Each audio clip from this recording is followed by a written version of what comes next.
নমস্কার, 24 ঘন্টায় স্বাগত। দিনের সেরা বাছাই করা খবর নিয়ে শুরু করছি পেজ ওয়ান। আজ পেজ ওয়ানে আপনাদের সঙ্গে রয়েছি আমি পূজার সঙ্গে আমি মিমি। আপনাদের স্বাগত জানাই পেজ ওয়ানে। পূজা, এই মুহূর্তে কিন্তু গোটা বিশ্বের সঙ্গে কলকাতার চোখ ভ্যাটিকানে, কারণ আর মাত্রই কয়েক ঘন্টার অপেক্ষা, তারপরই সেন্ট হতে চলেছেন মাদার টেরেসা। শুরুতেই সেই খবর।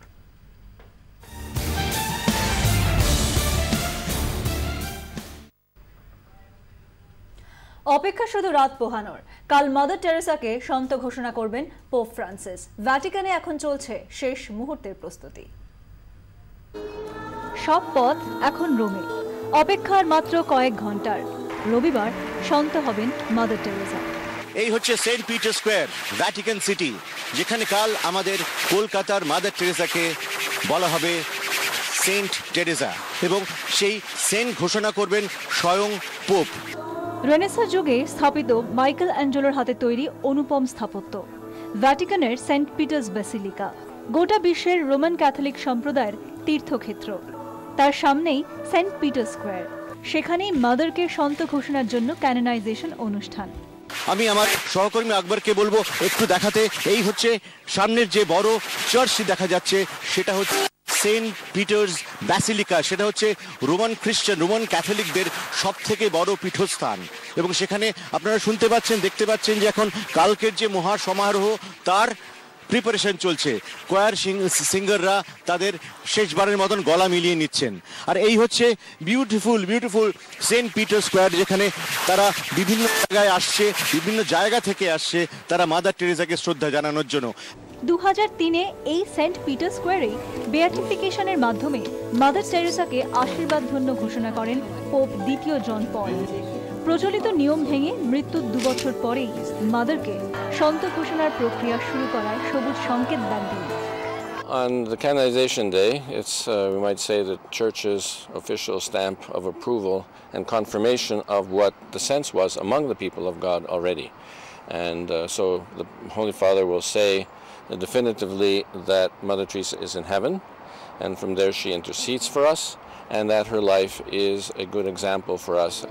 মাদারের ক্যানোনাইজেশন উপলক্ষে 1 তারিখ থেকেই ভ্যাটিকানে শুরু হয়ে গেছে অনুষ্ঠান। চলছে প্রার্থনা, উৎসব চলবে 1 সপ্তাহ। বিশ্বের নানা প্রান্ত থেকে বহু মানুষ ইতিমধ্যেই পৌঁছে গেছেন রোমে। তারা ভিড় জমাচ্ছেন সেন্ট পিটার স্কোয়ারে। Absolutely wonderful. Yeah, she should have had it a long time ago. Very special lady. Very special lady. So Very emotional. Oh, very emotional. Absolutely. Yes. And hopefully there'll be hundreds of thousands of people here to see her up into her sainthood. Yes. টাইবারের তীর এখন mini বিশ্ব। মাদারের ক্যানোনাইজেশনে Saint Peter স্কোয়ারে 1 লক্ষ মানুষের সমাগম হবে বলে মনে করছেন ভ্যাটিকান। থাকবেন 13টি দেশের রাষ্ট্রপ্রধান। কালকে এই জায়গা কিন্তু আর দাঁড়ানোর জায়গা থাকবে না, ঠিক করবে লোকে, এবং লাখো লোক এসে তাদের শ্রদ্ধা জানাবেন মাদার টেরেসাকে।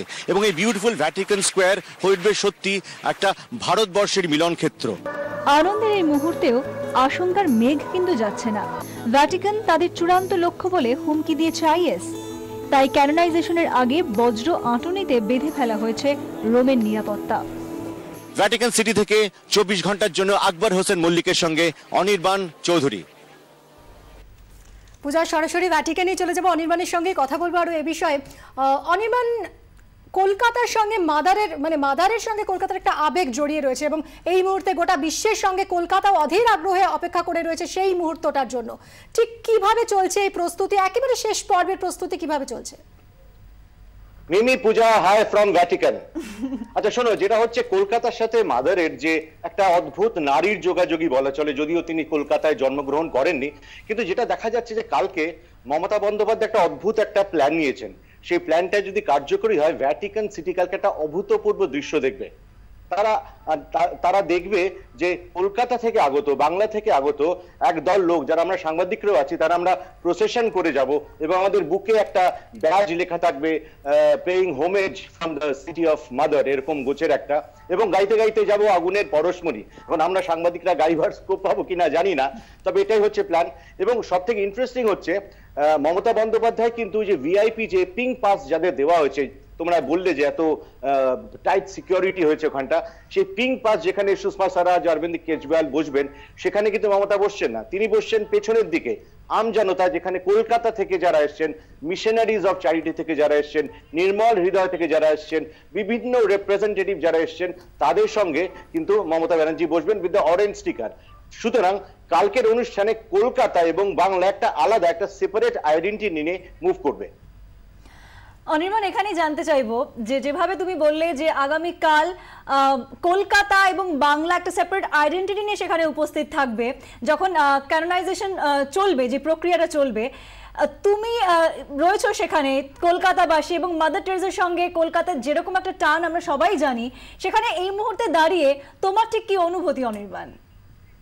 একটা অদ্ভুত অনুভূতি হচ্ছে জানো, আজকে যখন ভ্যাটিকান সিটিতে সেন্ট পিটার স্কোয়ার, যেটা হচ্ছে একদম প্রাণ কেন্দ্র ভ্যাটিকান সিটির, যার সামনে আছে সেন্ট পিটার্স ব্যাসিলিকা, সব থেকে ইম্পর্টেন্ট চার্চ রোমান ক্যাথলিকদের, সেখানে যেমন যখন দাঁড়িয়েছিলেন একদম গায়ের লোম খাড়ায় উঠেছিলাম যে সত্যি কি এই জায়গা, এইটাই কি সেই চার্চ যেটা সম্রাট নিরো গুড়িয়ে দেবার চেষ্টা করছিলেন, এবং এটাই কি সেই জায়গা যেখানে পোপ ফ্রান্সিস থাকেন। পোপ ফ্রান্সিস প্রায় নিয়ত প্রত্যেক সানডেতে মাসে অংশগ্রহণ করেন, এবং এই সেন্ট পিটার্স ব্যাসিলিকা চার্চের সামনে, এই সেন্ট পিটার্স বার্গের সামনে দাঁড়িয়ে, সেন্ট পিটার্স বার্গের সামনে আমরা মানে কলকাতাবাসীরা দেখবো আমাদেরই শহরের আমাদের মা মাদার টেরেসাকে কালকে বরণ করছে, এবং দিকে দিকে জাগবে মাদার টেরেসার সমস্ত সুভেনির বিক্রি হচ্ছে, লোকজন মাদার টেরেসার টি শার্ট পরে ঘুরছেন, এবং দেশ বিদেশ থেকে হাজার হাজার লোকজন এসছেন, এবং সাংবাদিক তো প্রায় কয়েকশো দেখলাম লাইন পড়ে গেছে তাদের অ্যাক্রেডিটেশন কার্ড দেখার জন্য, এবং একটা বিশাল একটা স্ট্রাকচার করে সেখান থেকে লাইভ টেলিকাস্ট করা হবে। মনে হচ্ছিল যে এটা তো কলকাতারই একটা ফাংশন হচ্ছে, এটা তো কলকাতারই একটা ফাংশনে আর কি আমরা এসেছি, এবং আমরা নিজেদেরকে সত্যি খুব ভাগ্যবান মনে করছি। একটা অদ্ভুত অ্যাসোসিয়েশন তৈরি হচ্ছে কালকের ঘটনাটাকে ঘিরে। একদমই অনির্বাণ, এই গোটা ক্যানোনাইজেশন প্রক্রিয়াটা কিভাবে সম্পন্ন হবে, কি কি থাকছে সেখানে? দেখো, এটা নিয়ে বিস্তৃত আলোচনা, এটা কিন্তু একটা খুব একটা কমপ্লিকেটেড প্রসেস, কিন্তু আসলে কমপ্লিকেটেড নয়। ধরো এখানকার লোকাল সময় 10টা সাড়ে 10টায় শুরু হবে, চলবে 2 ঘন্টা। সেখানে ধরো হোলি বাইবেল থেকে নানা রকম জিনিস পড়া হবে, পোপ আসবেন, পোপ একটা বিশেষ প্রক্রিয়ার মাধ্যমে মাদারকে ঘোষণা করবেন যে তিনি সেন্ট টেরেসা হলেন, এবং এই অনুষ্ঠান চলাকালীন নানা ধরনের সব যাজকরা, পাদ্রীরা সমস্ত লাইন করে ঘিরে দাঁড়াবেন, এবং একটা সুন্দর অল্টার মতন সাজানো, সেন্ট পিটার্স ব্যাসিলিকার ঠিক সামনে একটা অল্টার সাজানো হয়েছে, সেখানে ফুলে সুন্দর করে সাজানো থাকবে, সেখানে মাদারের প্রতিকৃতির সামনে দাঁড়িয়ে সকলে প্রে করবেন, এবং আলটিমেটলি ধরো 1.5-2 ঘন্টা বাদে একটা সুন্দর একটা কি বলবো সলেম পরিবেশের পরে মাদারকে সেন্ট ঘোষণা করা হবে। একদমই অনির্বাণ, অনেক ধন্যবাদ। তুমি কালকের এই মুহূর্তের সাক্ষী থাকবে, এবং তোমার মাধ্যমে আমরা 24 ঘন্টার দর্শকদের সাক্ষী রাখবো সেই ক্যানোনাইজেশন প্রক্রিয়ার, এবং নিঃসন্দেহে আগামীকাল কলকাতারও গর্বিত হওয়ার দিন, কারণ মাদারের সঙ্গে কলকাতা সেন্টিমেন্টও ওতপ্রোতভাবে জড়িয়ে রয়েছে, যে সেন্টিমেন্টকে সঙ্গে করে মুখ্যমন্ত্রী পৌঁছে গিয়েছেন ভ্যাটিকানে। সেন্টহুড উপলক্ষে সেজে উঠেছে মিশনারিজ অফ চ্যারিটিও, মাদার হাউসে ভক্তদের ভিড়, মিরাকলের আশায় নত হচ্ছেন বহু মানুষ। শহর জুড়ে রয়েছেন তিনি, অলিতে গলিতে তাঁর স্মৃতি, কিন্তু এই রাস্তায় ঢুকলেই যেন থমকে যায় সময়। তিনি ইতিহাস নন, সময়ের শুরু থেকে শেষ পর্যন্ত পুরোটাই তিনি। এই যে জায়গা, এই জায়গা থেকেই কিন্তু মাদারের কাজের শুরু। মাত্র 13 জনকে নিয়ে যে কাজ শুরু করেছিল, এখানে আজকে মিশনারিজ অফ চ্যারিটিজের আন্ডারে প্রায় 4000-এরও বেশি সিস্টার। সপ্তাহে করে একদিন করে নিয়ে যায় ইন্টারলি গভর্নমেন্টে, ওখানে গরিবদের সেবা করতো, কুষ্ঠ লোকদের। আমরা করেছি ওনার সাথে। রক্ত মাংসের পৃথিবী ছেড়েছেন বহু বছর হলো, তবু আজও তার পরশ পেতে ছুটে আসে অশান্ত মন। প্রতিদিন মিরাকেলের আশায় নত হন বহু মানুষ। Mainly for my son-in-law's father who's very sick, we come and we laid our whole petition on her hands. Actually came and surrendered himself to mother so that she can bless him. I pray to her, surely she will bring my brother around. উপাধি যাই হোক, স্বীকৃতি যাই মিলুক, বিশ্বজননীর এখানে একটাই পরিচয়, মা। 24 ঘন্টার জন্য ক্যামেরায় ফেলিক্স নাথের সঙ্গে কমলিকা সেনগুপ্তের রিপোর্ট, কলকাতা। মাদার টেরেসাকে সন্ত ঘোষণার সাক্ষী থাকতে বিশ্ব হাজির হয়েছে রোমে। অ্যাড্রিয়াটিক সাগরের ওপারেও একই রকম উচ্ছ্বাস। সন্তের জন্মস্থানে এখন ক্রিসমাসের মুড।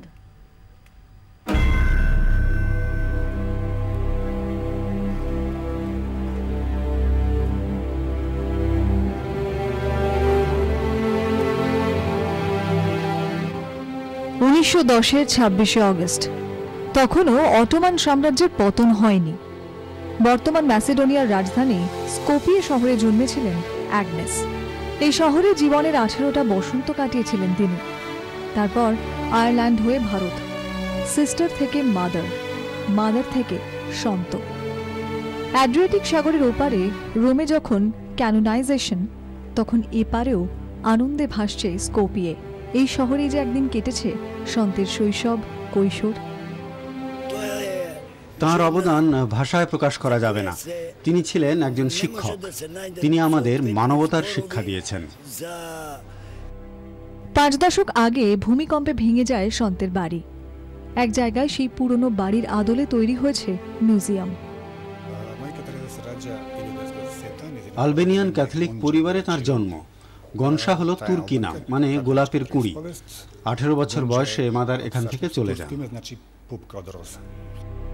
রোমে ক্যানোনাইজেশনের অনুষ্ঠান, আনন্দের এই মুহূর্তে স্কোপিয়ের মাদার মিউজিয়ামে রোজ ভিড় জমাচ্ছেন দেশ বিদেশের দর্শকরা। It's been a pleasure and an overwhelming experience visiting the memorial of Mother Teresa. She exemplified sacrifice, compassion, love for all, irrespective of religious background. স্কোপিয়ের দোকানে দোকানে বিক্রি হচ্ছে সন্তের স্মারক। ক্রিসমাস মুডে শহরের রাস্তায় সাধারণ মানুষ। আলবানীয় সংখ্যালঘুদের সঙ্গে ম্যাসেডোনিয়ানসদের সংঘাতে উত্তাল দেশের রাজনৈতিক পরিস্থিতি। ক্যানোনাইজেশনের মুহূর্তে কটা দিনের জন্য হলেও সেই বৈরিতা উধাও। দেশটাকে মিলিয়ে দিয়েছেন মাদার। ব্যুরো রিপোর্ট, 24 ঘন্টা। ব্যাটিফিকেশন থেকে ক্যানোনাইজেশনের পথে লাগলো মাত্র 13 বছর। পরপর দুটি অলৌকিক ঘটনায় ভ্যাটিকানের শিলমোহর। সেন্ট হচ্ছেন মাদার টেরেসা। দক্ষিণ দিনাজপুরের হরিরামপুরের মনিকা বেশরা, পেশা চাষবাস। ব্রাজিলের স্যান্টোস শহরের মার্সিলিও আন্দ্রেনো, পেশায় মেকানিক্যাল ইঞ্জিনিয়ার। সব দিক দিয়েই দুই মেরুতে বাস দুজনের। দুজনকে এক জায়গায় মিলিয়ে দিয়েছেন মাদার টেরেসা।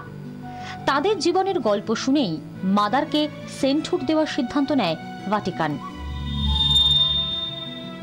ভ্যাটিকানের নিয়ম হলো মৃত্যুর পর দুবার অলৌকিক ক্ষমতার প্রকাশ হলে তিনি সন্ত, অর্থাৎ ঈশ্বরের প্রতিমূর্তি। আরেকটি অলৌকিক ঘটনা প্রমাণিত হলে তিনি ঈশ্বরের আশীর্বাদ ধন্য, স্বর্গে তাঁর বাস। হরিরামপুর ব্লকের শীর্ষী গ্রাম পঞ্চায়েতের নাকর গ্রামের বাসিন্দা মনিকা বেশরা। নিজের কিছুটা জমিতে চাষবাস, অন্যের জমিতে ক্ষেত মজুরি। এভাবেই স্বামী সন্তান নিয়ে কষ্টে সৃষ্টে দিন কাটে। আচমকাই আকাশ ভেঙে পড়ল পরিবারের মাথায়। 1998 সালে মনিকা বেশরার পেটে টিউমার ধরা পড়ে। তাকে নিয়ে যাওয়া হয় উত্তরবঙ্গ মেডিকেল কলেজে। চিকিৎসকরা জানান স্বাস্থ্য খারাপ হওয়ায় এখনই অপারেশন সম্ভব নয়। 3 মাস পর অপারেশন করা হবে বলে জানান তারা। বাড়ি ফেরার পর শারীরিক অবস্থার আরও অবনতি। এবার মনিকাকে ভর্তি করা হয় পতিরাম মিশনারি হাসপাতালে। তারপরই নাকি ঘটে যায় সেই অলৌকিক ঘটনা। সবাই চলে গেছে 5 সেপ্টেম্বরে গির্জাতে প্রার্থনা করছে। আমি তো হাঁটতে পারি না, যাইতে পারি না, আমি শুয়েছি এরকম। তারপরে দিদি আসলো এরকম দেখতে দেখছে কি না, দিদি সবাই চলে গেছে, আমি তো হাঁটতেই পারি না, কেমন করে যাব? আমি যাওয়ার ইচ্ছা কিন্তু খুব। তারপরে বলছে তুমি যাবি তো? হ্যাঁ দিদি যাব। তাহলে ধরে নিয়ে যাব। তখন গির্জাঘরের আমি ঢোকার সঙ্গে সঙ্গে গির্জাঘরে মাদারের মৃত্যু ছবি বিধি নিচে রাখা আছে আর সাজানো আছে। তারপরে আমি ঢোকার সঙ্গে সঙ্গে মাদারের মৃত্যু ছবি থাকে, একদম আলো আসলো আমার এইখানে, এরকম চমকে গেলাম। তারপরে থর থর থর থর করে চোখ বন্ধ করে বসলাম। বিকাল 5টার দিকে আবার দুজন সিস্টার আসলো। মনিকা তুমি জানো আজকে কোন দিন আছে? হ্যাঁ সেটা জানি, আজকে 5 তারিখ, ভালো দিন আছে। আমিও বললাম হ্যাঁ, একটা মেন্ডেল দিচ্ছি মনিকা। দেন সিস্টার। তারপরে এখানে পেটে টিউমার গোটা ছিল, ওখানে এরকম মেন্ডেল দিয়ে, মাদারের মেন্ডেল দিয়ে করুচিন এরকম তৈরি করে রেখে দিয়ে প্রার্থনা করে আর কালো সুতো দিয়ে আমাকে বাঁধিয়ে দিল। বলছে মনিকা একটু ভাত খেয়ে তুমি শুয়ে পড়ো। অত দিন আমি ব্যথায় ঘুম হয়নি। সেই দিন আমি কখন যে ঘুমিয়ে গেলাম, ঘুমিয়ে গেছে, কিন্তু উঠলাম 1টার দিকে। একটা দিকে উঠে, হ্যাঁ রাত একটা দিকে উঠলাম। তারপরে দেখছি যে অত বড় টিউমার ছিল, রাতের মধ্যে ওটা চলে গেছে, একদম হালকা লাগছে, ভালো লাগছে। চিকিৎসকরা জানান ওষুধেই সেরেছে টিউমার। মনিকা কিন্তু নিজের দাবিতে অনড়। মাদারের আশীর্বাদেই নবজীবন লাভ করেছেন তিনি। হরিরামপুরের গল্প পৌঁছে যায় ভ্যাটিকানে। মনিকার কাহিনীকে অলৌকিকের স্বীকৃতি দেয় হোলি সি।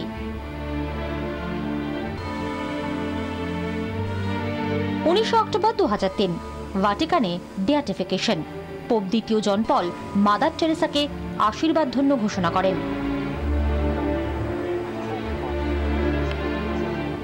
বিশ্বজুড়ে ছড়িয়ে থাকা মাদারের ভক্তরা দ্বিতীয় অলৌকিকের খোঁজে এবার প্রার্থনা শুরু করলেন। 5 বছরের মধ্যেই ঈশ্বর সদয়। ব্রাজিলের সাও পাওলোর স্যান্টোস শহরের বাসিন্দা মার্সেলিও আন্দ্রিনো সবে বিয়ে করেছেন। পেশায় ইঞ্জিনিয়ার, আয় রোজগার ভালোই। আচমকাই নেমে এলো অন্ধকার। মার্সেলিওর মস্তিষ্কে একাধিক টিউমার ধরা পড়ে। জটিল সংক্রমণে কোমায় চলে যান তিনি।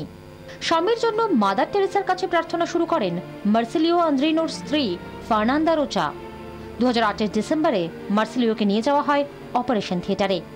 ওটিতে ঢুকে চমকে যান শল্য চিকিৎসক। মৃতপ্রায় মার্সেলিও নাকি উঠে বসেছেন, দেহে রোগের চিহ্ন মাত্র নেই। নানা ওষুধের সাইড এফেক্টে মার্সেলিও বাবা হওয়ার ক্ষমতা হারিয়েছেন, আগেই জানান চিকিৎসকরা। কিন্তু সেরে ওঠার পর দিব্যি 2 সন্তানের পিতৃত্ব লাভ করেন তিনি। খবর যায় ভ্যাটিকানে। যুক্তিবাদীরা না মানলেও দ্বিতীয় অলৌকিকে শিলমোহর দেয় ভ্যাটিকান। গত বছর 17 ডিসেম্বর পোপ ফ্রান্সিস জানিয়ে দেন দ্বিতীয় অলৌকিকের প্রমাণ মেলায় মাদার টেরেসাকে সন্ত ঘোষণা করা হবে। 4 সেপ্টেম্বর মাদারের ক্যানাইজেশনের দিন ঘোষণা করে ভ্যাটিকান। বিজ্ঞান অলৌকিক মানে না। মনিকা মার্সেলিওরা অত সব ভাবতে নারাজ। তারা জানেন মাদার টেরেসার জন্যই তাদের নবজন্ম হয়েছে। চলে যাওয়ার আগে যেমন বহু মানুষকে জীবনে ফিরিয়েছিলেন মাদার, চলে যাওয়ার পরও ওপার থেকে একইভাবে বর্ষিত হচ্ছে তার আশীর্বাদ। ব্যুরো রিপোর্ট, 24 ঘন্টা। 2 অলৌকিকে তিনি সন্ত টেরেসা। তবে তার জীবনের গল্পই তো সবচেয়ে বড় মিরাকল। যে পরশ পাথরের ছোঁয়ায় অনাথ শিশু পেয়েছে ভালোবাসা, গৃহহীন পেয়েছে ঘর, অসুস্থ লাভ করেছে আরোগ্য, আর সে সবেরই সাক্ষী এই কলকাতা। কবির কলমে কলকাতা কল্লোলিনী তিলোত্তমা। কিন্তু এই শহরের মধ্যেই তো লুকিয়ে আছে আরেক শহর, যেখানে জীবন কেটে যায় ফুটপাথে, চুরি যায় শৈশব, উচ্ছিষ্ট খুঁটে খায় অসহায় বার্ধক্য, হাইড্রান্ট খুলে কুষ্ঠরোগী চেটে নেয় জল। সেই কবেকার কথা। দ্বিতীয় বিশ্বযুদ্ধ শুরু হতে ঢের বাকি। 43-এর দুর্ভিক্ষ, 46-এর দাঙ্গা। স্বাধীনতা তখনও কিছুই দেখেনি এই শহর। 1929-এ মাত্র 19 বছর বয়সে শুধু দুনিয়া থেকে কলকাতায় পা রাখলেন অ্যাগনেস। তারপর পুরোটাই যেন রূপকথা। সিস্টার থেকে মাদার, অ্যাগনেস থেকে টেরেসায় রূপান্তরের সাক্ষী এই কলকাতা। 1928-এ মাত্র 18 বছর বয়সে গৃহত্যাগ, সিস্টার্স অব লোরেটোয় যোগদান। মেসিডোনিয়া থেকে আয়ারল্যান্ড হয়ে পরের বছর কলকাতা, বাংলা শিখতে দার্জিলিংয়ে। 1937-এ এন্টালির লোরেটো কনভেন্টে শিক্ষিকা হিসেবে যোগদান। 1944-এ লোরেটোর প্রধান শিক্ষিকা। কনভেন্টের জীবন ভালো লাগছিল না। বাইরের দুনিয়ায় এত অসহায় মানুষের কান্না হৃদয় খুঁড়ে রোজ বেদনা জাগাচ্ছিল। তখনই এলো সেই ডাকের অন্তরের ডাক, the call within a call.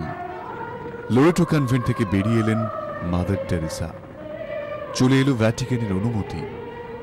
1950-এ যাত্রা শুরু হলো মিশনারিজ অফ চ্যারিটির। 2 বছর পর কালীঘাটে তৈরি হলো নির্মল হৃদয়, মৃত্যু পথযাত্রীদের জন্য আশ্রয়। From the beginning of this beautiful work, we have picked up from the streets more than 40,000 people, and over 30,000 have died the most beautiful death, love and care. And to see them side by side, you see Hindu, you see Muslim, you see Buddhist, you see Christian, and such tender love among them. 1955 Nirmala শিশু ভবন তৈরি করলেন mother Teresa. মায়ের স্নেহে আশ্রয় দিলেন অনাথ শিশুদের। তৈরি হলো শহর জুড়ে একের পর এক লেপ্রোসি ক্লিনিক। কুষ্ঠ রোগীকে বুকে টেনে নিলেন মাদার, বুঝিয়ে দিলেন কুষ্ঠ পূর্বজন্মের পাপের ফল নয়, আর এ রোগ ছোঁয়াচেও নয়। মাত্র 13 জন সিস্টারকে নিয়ে যাত্রা শুরু হয় মিশনারিজ অফ চ্যারিটির। আজ বিশ্বের 133টি দেশে আর্ত মানুষের সেবায় নিয়োজিত মাদারের হাতে গড়া এই প্রতিষ্ঠানের 4,500 সিস্টার। অনাথ শৈশব, অক্ষম বার্ধক্য, পঙ্গু যৌবন, দরিদ্র গৃহহীন মানুষের কাছে তিনি ছিলেন আলোকবর্তিকা। মাদার বিশ্ব নাগরিক, সন্দেহ নেই, কিন্তু এই শহরের আনাচে কানাচে যে ছড়িয়ে রয়েছে তাঁর সেবার অভিজ্ঞান। তাই অসলো সিটি হলে নোবেল শান্তি পুরস্কার যখন কুর্নিশ জানায় মাদার তেরেসাকে, তখন মন ভালো হয়ে যায় কলকাতার। I am grateful and I am very happy to receive it in the name of the hungry, of the naked, of the homeless, of the crippled, of the blind, of the lepers, of all those people who feel unwanted, unloved, uncared, throwaway of the society, people who have become a burden to the society and are shunned by everybody. 1980-তে mother Teresa Bharat Ratna. স্বাধীনতার পরের বছর তিনি ভারতের নাগরিকত্ব গ্রহণ করেন। জন্মসূত্রে ভারতীয়দের তিনি বলতেন, তোমরা তো দৈবক্রমে, আমি স্বনির্বাচনে ভারতীয়। মাদার তেরেসার সন্ত হওয়ার ক্ষণে আনন্দিত গোটা বিশ্ব। তার শরিক এই দেশ, এই শহর, বুকে যিশু, অন্তরে সেবা, বলিরেখা দীর্ণ, ক্ষমা সুন্দর মুখ। সন্ত একদিন হেঁটে যেতেন এই কলকাতায়।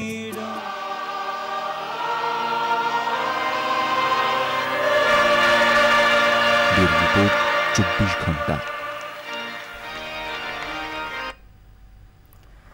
রোমের আঁচে সরগরম দিল্লি। অরবিন্দ কেজরিওয়ালের সঙ্গে রোমেই বৈঠক করলেন মমতা বন্দ্যোপাধ্যায়। প্রায় ঘণ্টাখানেক কথা হয়েছে দুই মুখ্যমন্ত্রীর মধ্যে। যদিও বৈঠক প্রসঙ্গে কোনো মন্তব্য করেননি মমতা, মুখে কুলুপ কেজরিওয়ালেরও। আর এই বৈঠককে কেন্দ্র করেই জোরদার জল্পনা শুরু হয়েছে দিল্লিতে। সেই জল্পনায় ইন্ধন দিয়েছেন মমতা বন্দ্যোপাধ্যায় স্বয়ং। আজ রোমে বিশিষ্ট ভারতীয়দের জন্য নৈশভোজের আয়োজন করেছে ভারতীয় দূতাবাস। সেই নৈশভোজে থাকছেন না মমতা বন্দ্যোপাধ্যায়। রাজনৈতিক মহলের একাংশ মনে করছে বিজেপি সংস্পর্শ এড়াতেই মমতার এই সিদ্ধান্ত।